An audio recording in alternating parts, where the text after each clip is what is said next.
Hay po, Pinuno. Nais ko po sanang ibahagi sa inyo ang sarili kong karanasan. Itago niyo na lang po ako sa pangalang Miloy. Siya nga pala, pagpasensyahan niyo na ho ang aking pagsusulat. Gawa ng ito ang una kong gawa na kwento na ipinadala sa inyo. Sa pagkakatanda ko, Pinuno, taong 2007 naganap ang pangyayaring ito. Sa lugar ito ng San Jacinto. Itong mga panahong ito, Pinuno, ay kasalukuyan na akong bukod sa aking mga magulang. Meron na kasi akong asawa noon at ang tanging ibinubuhay ko sa mga ito ay pangingisda. Kung hindi ninyo na itatanong, Pinuno, ang San Jacinto ay sakop lamang ng isla ng Ticao. Sa Masbate ito. Mag-iisang dekada na kami sa lugar na yon noong mga panahong yon, pero hindi kami nakakaranas ng kakaibang pangyayari. Hindi ko talaga lubusang mawari, Pinuno, kung bakit dumating sa puntong pinakitaan ako ng isang aswang. Wala namang buntis noon sa bahay, Pinuno, kaya takang-taka talaga ako. Isang araw, umaga pa lang ay naghanda na ako ng aking gagamitin sa trabaho. Solo lang ako mangisda, Pinuno, gamit-gamit ang aking maliit na bangka. Kung hindi ako pinapalad sa pangingisda, ay naghahanap ako ng lato sa ilalim ng dagat at mga tayong na pwedeng maibenta. Kailangan ko din kasing dumiskarte upang meron akong dalang pagkain para sa aking pamilya. Kahit magutom ako noong mga oras na yon, ay wala namang problema basta ba'y merong makakain ang aking mag-ina. Natapos naman ang pangingisda ko noon na marami akong nakuha.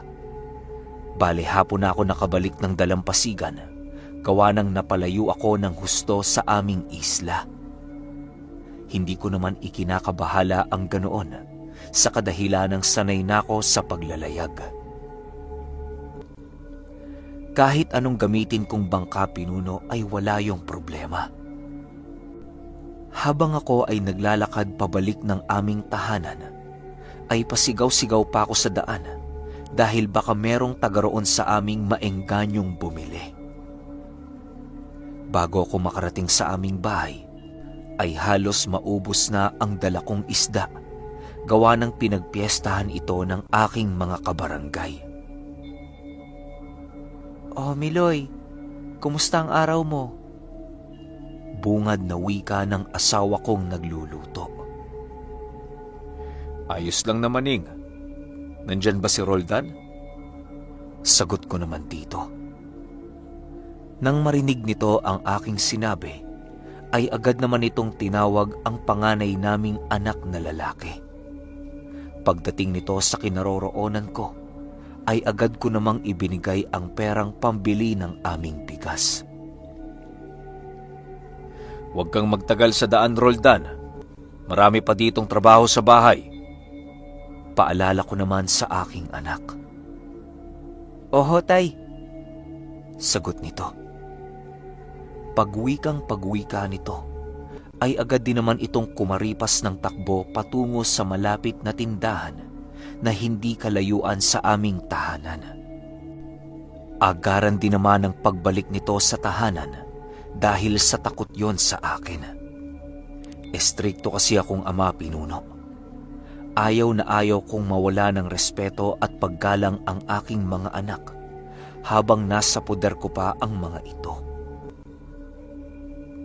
Pagsapit ng aming hapunan, ay agad din naman kaming nagsitulog. Habang ako ay natutulog na, ay bigla akong naalimpungatan sa kadahilan ng meron akong naiwang gamit sa aming bakuran. Nakaligtaan ko kasi noon, Pinuno, ang mga gagamitin kong pain kinabukasan. Hindi ko naman pwedeng hayaan lang yun doon dahil sa mauubos lamang ito sa mga ligaw na hayop kagaya ng mga manok at aso. "Ning, lalabas muna ako saglit, ha? Nakalimutan ko kasi yung pain ko para bukas eh." Wika ko sa aking asawa. Tumango lang naman yun, Pinuno, dahil sa umiidlip na yon. Dahan-dahan naman akong lumabas ng aming kwarto upang hindi ko magising ang iba pa naming anak na nagpapahinga. Papag kasi ang aming sahig, kaya maingay yon kung aapakan mo ito ng mabigat. Pagbaba ko sa hagdan ng entradang pinto ng aming bahay, ay agad ko namang hinanap ang isang supot ng pain. Nakita ko ang paing hinahanap ko noon sa itaas ng mga lambat na nakasalansan. Sa pagkakatanda ko, Pinuno, magbabandang 9:00 na noong mga oras na yon. Pagkuha ko ng pain ay bigla akong natakot nang sa hindi maipaliwanag na dahilan. Animoy ang pakiramdam ko noong mga oras na yon ay merong isang mabangis na nilalang ang nagmamasid sa aking kinaroroonan. Hindi na muna ako gumalaw noon, Pinuno, at nananatili ako sa aking kinaroroonan upang magmasid sa paligid. Ilang minuto lang ang lumipas, Pinuno, ay biglang meron akong nasipat na isang taong hubot-hubad na nakadapa sa damuhang di kalayuan sa aming bakuran. Kasabay ng pagsipat ko dito ay ang paghampak sa akin ng napakasangsang na amoy. Nang makita ko ang taong yun, Pinuno, agar naman ang pagkaripas ko ng takbo patungo sa loob ng aming tahanan. Ang buong akala ng aswang na yon ay tuluyan akong natakot nang siya ay aking nasilayan. Dala-dala ko pa noon papaloob ng aming bahay ang aking mga pain at paglagay ko nito sa sahig namin ay agad ko namang pinulot ang aming bolo. Paglabas ko sa aming pintuan, Pinuno, ay nadatnan ko ang aswang na yon na nagtatangkang gumapang sa ilalim ng aming papag. Pagsipat ko dito ay bigla ko naman itong sinigawan ng, Hoy! Anong ginagawa mo dyan? Demonyo ka! Lumayas ka sa aming tahanan! Pagkarinig ng nilalang na yon sa sigaw ko, ay agad naman itong tumingin sa akin. Hindi na ako nag-aksaya pa ng oras, Pinuno, na sugurin ang nilalang na yon. Nang masipat ako nitong papasugod sa kanya, ay agad naman itong kumaripas ng takbo patungo sa labas ng aming bakuran. Hindi pa talaga ako noon na kontento, kaya ang ginawa ko ay sinundan ko pa ito sa labas ng aming bakuran hanggang sa madapo kami sa isang burol di kalayuan sa pangpang ng dagat. Doon ay nakita ko ang aswang na yon na biglang tinubuan ng pakpak at lumipad papalayo sa aking kinaroroonan. Nanginginig ako noon sa galit, Pinuno, dahil sa pagtangka ng nilalang na yon na gambalain ang aming tahimik na pamilya. Magmula noong nangyari ito sa akin, ay hindi ako nagbaba ng depensa sa aming tahanan.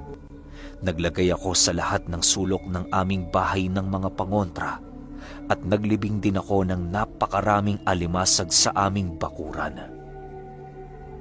Awa naman ng Diyos, Pinuno, ay hindi na muli pang bumalik ang aswang na yon. Hindi ko talaga maunawaan ang sarili ko noong mga oras na yon, kung saan ako pumulot ng lakas ng loob upang humabol ng aswang. Magpahanggang sa ngayon, Pinuno, ay patuloy ko pa ring nilalagyan ang aming tahanan ng pangontra sa nilalang na kung tawagin ay aswang.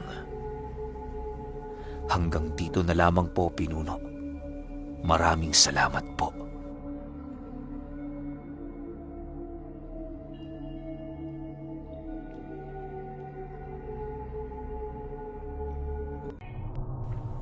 Magandang umaga, Pinuno. Ako nga pala to, si Puloy, taga Iloilo. Nais ko sanang maibahagi sa inyo ang aking karanasan tungkol sa isang hunyango. Alam ko kasing wala pa ni isang kwentong ganito sa channel mo. Isa akong manggagamot, Pinuno. Di ko nasasabihin ang totoong lugar na kinaroroonan ko Gawa ng ayokong malaman ng aking mga kabarangay na nagpapadala ko ng kwento ko sa iyo. Magpahanggang ngayong kasalukuyang panahon, Pinuno, ay isa pa din akong manggagamot. Nasa edad 70 na ako at pinasulat ko ang kwentong ito sa aking apo. Naway maintindihan nyo ang aking istorya. Bandang taong 1979 naganap ang tagpong ito. Sa pagkakatanda ko, hindi pa ako manggagamot noong panahong yon. Nabubuhay pa kasi ang ama ko noong panahong yon na siya ring nagpamana sa akin ng pagiging isang manggagamot. Nasa hanay na kasi ng lahi namin na wala munang magmamana ng kakayahan ng panggagamot hanggat hindi pa tuluyang namamaalam sa mundo ang unang pinamanahan nito. Mas mabuti kasing ganon. Ayon sa yumao kong ama sa kadahilanang mas nagiging mabisa ang pamana. Di ako nakapagtapos, Pinuno. Kahit sekundarya ay hindi ko naabot. Napakahirap kasi ng buhay namin noon. Yung tipong isang kahig at isang tuka lang sa bawat araw na dumaraan. Marami namang nag-aabot sa amin ng tulong, gawa ng bihasang manggagamot ang aking ama. Pero ang lahat ng tulong na yon ay hindi niya tinatanggap, bagkus ay ipinapamigay niya ito. Tandang-tanda ko pa rin ang palagi niyang sinasabi sa akin na, mas mabuting kainin ang sariling pinagpaguran kesa sa binigay ng kapwa. Yan lang palagi ang sinasambit ng ama kong yon sa tuwing nagrereklamo ko sa kanya kung bakit hindi niya kinukuha ang mga bayad. Pero nung tumanda na ako, ay doon ko lubusang naunawaan ang nais iparating sa akin ng aking ama. Umpisahan na natin ang kwento. Isang araw, kasalukuyan akong nagbubugkos ng palay. Katatapos lang kasi ng anihan noong mga panahong yon. Hindi sa amin ang palay na yon, Pinuno. Bagkus ay tagasaka lang kami rito. Hahatiin yon ng may-ari at yun na ang magiging bayad sa aming trabahong nagawa. Kahit kakarampot lang ang parte namin doon, ay malaking bagay na yon sa akin. Mas mabuting meron kesa sa wala. Nang pauwi na ako ay biglang may lumapit sa aking lalaki. Pilit itong nakikipag-usap sa akin, kaya pinaunlakan ko naman. Nakasabayan ko yon sa pag-uwi, habang nag-uusap kami. Para bang ilang minuto pa lang ang lumipas, ay parang kilalang kilala niya na ako ng lubusan. Palagi lang nakangisi ito at labas na labas ang mga mata. Hindi ko naman agad napansin na hunyango ang lalaking yon, dahil wala pa akong alam pagdating sa mga nilalang na naninirahan sa ating mundo. Oo, naririnig ko na ang mga yon pero hindi ko pa ito nasisilayan. Palagi din kasing sinasabi ng ama kong yon na mag-ingat kahit umaga dahil nasa paligid lang sila. Ilang minutong paglalakad naming dalawa ay medyo malapit na ako sa aming bahay. Niyaya ko yon na pumasok sa aming bahay at pumayag naman siya. Alam niyo ba ang nangyari, Pinuno, noong malapit na kami sa loob? Bigla yung napaupo sa lupa nang makita ang aking ama. Nung tinitigan yon ng masama ng aking ama, bigla yung kumaripas ng takbo. Hanggang sa tuluyan ng hindi ito nasundan ng aming mga paningin. Demonyong hunyango! Bumalik ka pa rito at nang makita mo ang hinahanap mo, ihihiwalay ko sa iyong katawan ng iyong ulo! Demonyo ka! Wika ng tatay ko. Gulat na gulat ako sa pinagsasasabi nitong aking ama. Gawa ng isang normal lang naman yung tao. Wala akong ibang naisip kung hindi ang magtanong ng magtanong rito. Tay, bagong kaibigan ko yun eh. Ba't naman ganun ang ginawa mo? Tanong ko sa aking ama. Mga demonyo yan! Hunyango! Mga mapanlinlang na nilalang! Alam mo, Puloy, nais kang kainin nun o ang malala pa ay nais kang gawin noong kaysa. Di mo ba napapansin? Palaging nakangisi yun. Wika ng aking ama. Hindi naman ako sumagot. Gawa ng hindi ko talaga alam ang pinagsasasabi nito. Hanggang sumapit ang gabi, ay doon niya nakwento sa akin ang buo. Ayon sa aking ama, na ang mga ganoong uri ng nilalang ay napakahirap alamin dahil sa napakarami nitong kaanyuan ng taong pwedeng gayahin. Tuwing gabi ay nambibiktima ang mga yon, at kapag tuluyan na nitong napatay ang kanyang biktima, ay kukunin nito ang kaanyuan ng taong yon. Ang itsura ng mga hunyango ay parang aswang din kung titingnan, pero meron itong mahahabang tenga at animoy isang sigbin na nakatayo. Napakabilis din ng mga ito at kayang ikubli ang kanilang mga katawan sa dilim dahil sa napakaitim nitong balat ay talaga namang hindi yon makikita tuwing gabi. Meron din itong butot balat na katawan at nagsisitalasang mga kuko. Nanlilisik na kulay pulang mga mata habang naglalaway. Nakakatakot ang mga hunyango tuwing gabi dahil sa mga pag-atake nitong walang tigil. Kung ikaw ay makita nilang hindi nakadepensa, malamang tapos ang buhay mo. Magmula nung araw na yon, ay tumatak sa akin ang hunyango. Hanggang sa lumaki na ako ay doon ko napatotohanan ang aking mga nakita noong bata pa ako.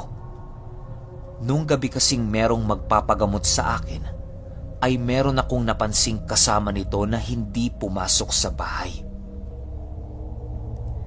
Dito lang ako sa labas, Maring Inday. Ipagamot nyo na ang anak ninyo. Wika ng lalaki. Habang ginagamot ko ang anak ni Inday, ay sinisipat-sipat ko ang lalaking yon. Doon ay napansin ko itong palaging nakangisi kahit nakaupo. Halos magulat ako sa aking mga nasaksihan noong mga panahong yon. Ilang minuto ko itong tinitigan hanggang sa bigla itong lumingon sa akin na merong mga nanlilisik na mga mata. Hunyango! Hunyango! Sigaw ko nang magkatitigan kami. Agad namang inilabas noon ang mga pangil niya habang nag-aangil. Matapos yan ay sinabuyan ko yon ng tubig na merong ihip na dasal hanggang sa tinamaan ito. Nagsisisigaw ang nilalang habang kumakaripas ng takbo papalayo sa bahay ko. Magmula nang mangyari ang mga kaganapang yon, ay hindi ko na muli nasilayan ang hunyangong minsan kong nasabuyan ng tubig. Magmula din noon, ay binigyan ko ng pangontra ang nagpapakonsulta sa akin upang hindi na sila gambalain pa ng mga ito. Pinuno, ito ang aking karanasan noong minsan akong makaharap ng isang hunyango. Hay po, Pinuno. Ako nga pala si Tata, isa mong masugid na tagapakinig. Nais ko sanang maibahagi ang kwento ko sa iyo noong panahon ng kabataan ko.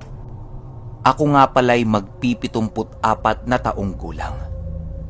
Medyo may katandaan na, Pinuno. Pero dahil sa kamangha-mangha mong kwento, ay kahit papaano ay naibabalik ako sa aking kabataan. Kaya ganun na lamang ang aking pagpupursige na maisulat ito ng anak ko upang maipadala sa iyo. Taong 1959 nangyari ang mga kaganapang ito sa lugar ng Leyte. Noong mga panahong yun, Pinuno, ay meron akong 4 na barkada. Si Adolfo, Quinto, Buknoy, at Nonoy. Mga matalik ko yung kaibigan. Pero dahil sa pangyayaring aming naranasan, ay naiwan akong nag-iisa hanggang sa aking katandaan. Hindi ko matanggap ang nangyari sa mga yon, pinuno, dahil namatay sila nang walang kalaban-laban. Itong si Adolfo ay medyo may kalayuan ang bahay nito sa amin. Si Buknoy at si Kintu naman ay magkapatid. Si Nonoy naman ang aking pinsan na palagi kong kasakasama sa lahat ng oras. Kaming lima ay solidong magbabarkada at talaga namang kahit na anong maisip namin ay aming ginagawa. Mahilig kaming mangtirador ng mga ibon, mamana ng mga isda, kumuha ng mga suso at sumakay sa kalabaw. Ang aming libangan tuwing sasapit ang dapit hapon ay ang tumambling sa mga kinumpol-kumpol na dayami. Mahilig din kaming umakyat sa burol upang sumakay ng sanga ng nyog paibaba. Sa tuwing gabi naman ay nagtatagu-taguan kami. Siyempre, kasama na din dito ang iba pa naming kakilala. Isang gabi, pumunta sa bahay namin si Kinto. "Tata! Maliwanag ang buwan, oh! Tara, magyaya tayo ng mga kasama natin sa laro." Wika sa akin ni Kinto. "Okin, saglit lang ha. May inaayos lang ako." Sagot ko naman dito. Matapos kong magawa ang ipinapaligpit sa akin ng aking ina, ay lumabas na ako ng bahay. Hindi naman gaanong strikto ang nanay ko noon, kaya nakakapaglaro talaga ako sa labas tuwing gabi. Mahirap lang din ang pamumuhay namin noon, pinuno. Butas-butas din ang aming tahanan noong mga panahong yon. Kaya kahit trangkahan ng aking mga magulang ang pinto ng bahay, ay makakapasok pa rin ako dito. Kahit maraming mga sabi-sabi noon sa lugar namin na merong gumagalang aswang, ay hindi namin yon pinapansin. Wala pa namang nabibiktima noon dito sa amin. Nang makalabas na ako sa aming bahay, ay inuna kong hanapin ang aking mga matalik na kaibigan maliban kay Kinto. Matapos yan ay nagyaya na rin ako ng mga bata na nasa labas upang makipaglaro sa mga ito. Naging masaya ang aming paglalaro noon. Lumipas ang ilang linggo ay meron ng napapabalitang nawawalang mga bata sa amin. Hinigpitan ako ng aking mga magulang dahil nga sa balitang kumakalat na merong umanong isang binata ang itinapon sa sapa na walang laman loob at butas ang dibdib nito na animoy hiniwa ng kutsilyo. Ilang araw ding nakakulong ako noon, pinuno. Halos tuwing umaga lang ako nakakalabas ng bahay. Isang gabi, hindi ko na talaga matiis ang kabagutan ko. Wala akong pagpipilian kung hindi sundin ang nasa isip ko. Dahan-dahan akong lumabas ng bahay upang maghanap ng aking makakasama sa labas. Sa paglakad ko sa lugar namin, ay wala talaga akong makitang taong nasa labas. Napakalayo ko na sa bahay namin pero hindi talaga ako nakakakita ng mga tao. Hanggang sa nadapo ako sa isang bahay na wala ng katabi. Nag-iisa lang yon at kilala ko ang mga taong naninirahan doon. Bigla akong napatigil, pinuno. Gawa ng meron akong nasilayan na doon ko pa lamang nakita. Meron kasing isang nilalang na nasa pinto ng bahay na yon. Naglalakad ito paikot ng bahay hanggang sa pumasok yon. Bago ito nakapasok sa bahay, ay nag-anyong pusang malaki ito. Pagpasok ng nilalang na yon ay agad akong nagkubli sa may mga nagsisitaasang damo. Pilit kong hinihinaan ang aking paghinga upang hindi ako makita ng iba nitong mga kasama kung meron man. Napakatagal noong lumabas sa bahay na yon hanggang sa nakita ko itong merong tangan-tangang isang batang babae na nakadilat ang mga mata. Nakadilat yon pero hindi gumagalaw na animoy isang patay. Halos kumawala na ang aking espiritu dahil sa mga nasaksihan kong yon. Ang nilalang pala na nakita ko ay napakalayo sa anyo ng isang normal na tao dahil sa meron itong nagsisihaba ang mga kamay at napakapayat na mga braso na animoy wala itong mga kalamnan. Lubog na lubog din ang mga mata nito tapos meron itong bungangang napakalaki. Matatalas din ang nagsisihaba ang maiitim na kuko ng nilalang na yon. Bukod pa dyan ay wala ding putol ang pag-agos ng napakalapot na laway nito. Wala din yung kasuotan at kitang-kita ko din mismo ang kasarian nito. Paglabas nito ng bahay na yon ay doon na niya ginawa ang kanyang malademonyong nais. Tinarak niya ang napakatalas na mga kuko niya sa dibdib ng bata na agad naman itong ikinamatay. Lumiyad lang ang batang yon pero walang kahit na anong tunog ang narinig ko na nagmula dito. 'Di ba? Kapag nasugatan ka ay tiyak nasisigaw ka. Pero yung batang yon ay para bang manhid na sa sugat. Matapos nitong masugatan ang bata, ay agad nitong ibinuka ang kanyang napakalaking bunganga. Tapos walang habang nakinain ang laman loob nito na animoy kumakain lang ng isang normal na pagkain. Hinihigo pa nito ang bituka hanggang sa maubos yun. Ang itsura naman ng batang yun pinuno ay nakanganga lamang at animoy natutuyot na ang mga pisngi nito. Halos mamatay na ako dahil sa takot nung mga oras na yun. Pero pilit kong tinatatagan ang aking loob dahil alam ko sa sarili ko na maaaring ikamatay ko ang paggawa ko ng kahit na anong ingay roon. Awa naman ng Diyos ay hindi ako natuntun o napansin ng nilalang na yon. Matapos nitong gawin ang nais niya sa batang yon, ay lumakad ito dala-dala ang bata. Hawak-hawak niya ang paa nito habang naglalakad at di alintana ang nakangudngud sa lupa na batang yon. Halos mapisak na ang mata ng bata dahil sa mga matatalas na batong naroon. Hanggang sa nawala na ang nilalang na yon sa aking paningin. Nang alam kong wala na ito ay dali-dali din akong umalis sa lugar na yon at bumalik sa bahay. Sa bawat takbo ko ay palingon-lingon ako upang tingnan kung meron bang nakasunod sa akin. Nang nakauwi na ako sa bahay ay doon pa lamang napanatag ang aking kalooban.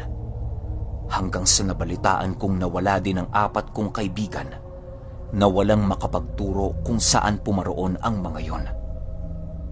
Makalipas ang ilang linggo, ay natagpuan ang bangkay ng 4 kong kaibigan na ganoon din ang sinapit kagaya ng babaeng bata na aking nasilayan. Doon ko napagtanto na biktima rin ang aking mga kaibigan ng nilalang na yon. Hanggang dito na lang po, pinuno. Salamat at God bless. Aabangan ko po ang kwento ko sa channel mo. Maraming salamat ulit.